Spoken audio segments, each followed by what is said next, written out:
미국 상원의 새 외교위원장과 군사위원장이 내정되면서 한반도 인도태평양 지역 핵 재배치가 화제되고 있습니다. 이슈의 중심에는 제임스 리시 의원과 로저 위커 의원이 있습니다. 이 두 사람은 인도태평양 지역에서 미국의 핵무기 배치를 주장해온 인사들로 한반도와 주변국 안보에 직접적인 영향을 미칠 수 있는 인물들입니다. 2025년 1월 3일 출범하는 미국 119대 의회에서는 공화당이 상원의 다수당이 됩니다. 공화당 대표로 나선 존 튠 상원 의원이 발표한 명단에 따르면 외교위원회 위원장으로는 제임스 리시 의원이, 군사위원회 위원장으로는 로저 위커 의원이 내정되었습니다. 이 두 위원장은 각각 상원 외교와 군사정책의 중심을 이끌게 되며 미국의 안보와 관련된 주요 정책을 감독하는 역할을 하게 됩니다. 특히 이들이 주장해온 한반도, 인도태평양 지역 핵 재배치 방안은 매우 중요한 주제가 될 것으로 보입니다. 리시 의원과 위커 의원은 모두 한반도, 인도태평양 지역 핵 재배치를 적극적으로 주장해온 인사들입니다. 위커 의원은 지난 5월 미국의 새로운 핵공유 협정과 전술핵 재배치 필요성을 강조한 방위 투자 계획을 발표했습니다. 그는 북한과 중국을 견제하기 위해 미국의 핵무기를 과거에 배치했던 한반도, 인도태평양 지역으로 다시 배치해야 한다고 주장했습니다. 리시 의원 또한 확장 억지력 강화를 위해 태평양 지역의 핵무기 재배치를 검토해야 한다고 강조해왔습니다. 그는 동맹국들과 이 문제를 심도 있게 논의하는 것이 금기시되어서는 안 된다고 말하며 한미일 협력의 중요성을 강조해왔습니다. 현재 위커 의원은 한국, 일본, 호주와 함께 핵부담 공유 협정을 논의해야 한다고 주장하고 있습니다.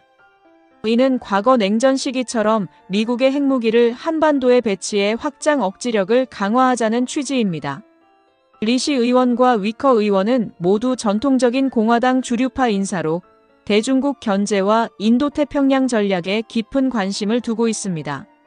리시 의원은 특히 중국과 러시아, 북한의 핵무기 확산을 우려하며 이에 대응하기 위한 조치를 강력히 주장하고 있습니다. 위커 의원은 한미일 삼각협력의 중요성을 강조하며 북한의 위협을 억제하기 위해 미국의 강력한 개입이 필요하다고 말해왔습니다. 만약 한반도에 전술핵이 재배치되면 북한의 도발에 대한 억지력을 강화할 수 있다는 의견이 있지만 동시에 주변국들과의 긴장이 심화될 수 있습니다. 위커 의원은 한국과 일본이 자체 핵무기를 보유하는 것은 바람직하지 않다고 밝히며 대신 미국의 확장 억지력 제공이 중요하다고 주장하고 있습니다.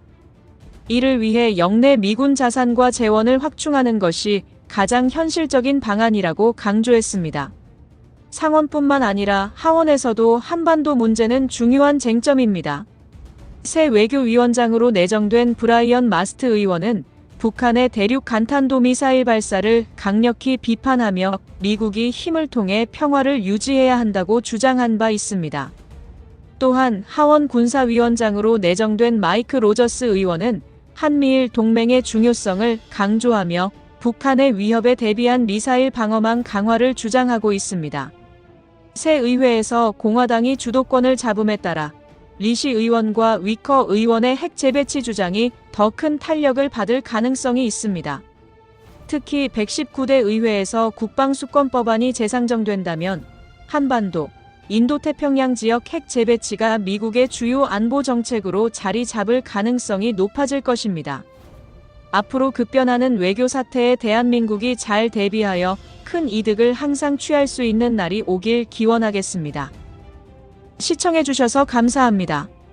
더 좋은 영상으로 찾아뵙겠습니다.